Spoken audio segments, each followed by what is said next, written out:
again. So today we have another pair of the Nike Reacts. This one's actual GORE-TEX. As you can tell in the last video, we did with 2,000 in 2 weeks. You guys love Nikes and you guys love GORE-TEX. So put one together. This particular pair, there's a debate we had going on. This official colorway is listed as Phantom, Black, and Bone, Light Bone actually. So the debate is which one is the actual Light Bone and which one is the Phantom. Obviously you can tell this one's the Black. So tell me what you guys think. I think this is the Phantom, and then I think the Light Bone is this blue right here, which is the gel. But you guys let me know what you think in the poll. A couple things that stand out about this shoe is the React sole, which is right here, and this pull tab, which is pretty cool. Has a GORE-TEX on it.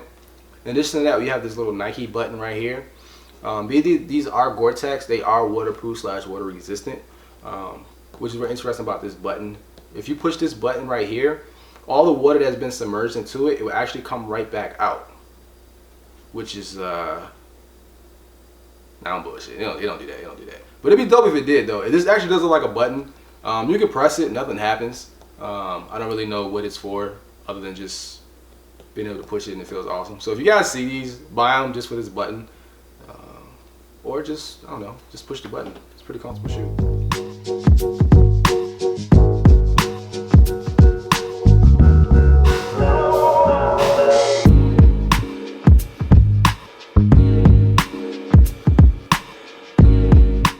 So just to reiterate what we were talking about right here, like I said, this is the bone blue right here. This is also the gel, and this is all part of the React.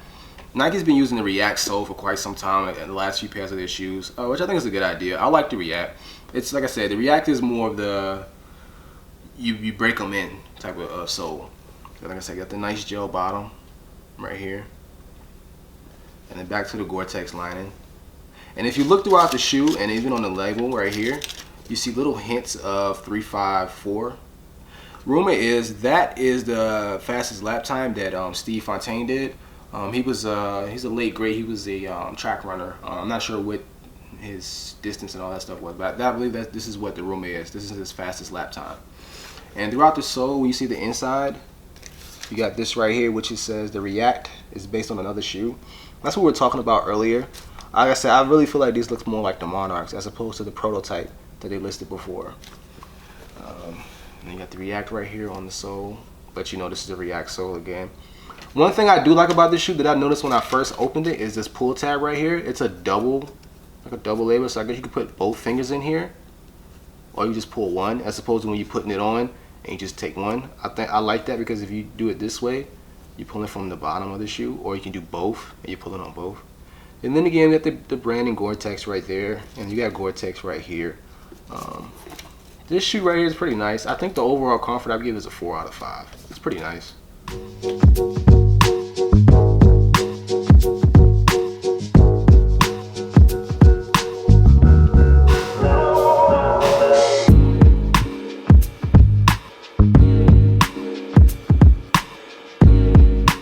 Alright, real quick guys, just a final wrap up on everything. After actually wearing these a couple times and we did the walkthrough and the B-roll, I noticed right here, these little designs right here is actually where the impressions of your feet are. So when you're actually walking, this is the parts that you feel first. It makes the shoes a lot more comfortable. And like I said, the traction is pretty good with these. Like I said, these are a great buy. Retail $160, got them for $147, I believe. Definitely go back and check out Nike.com and see what you can get them for. Until then, see you at the next video.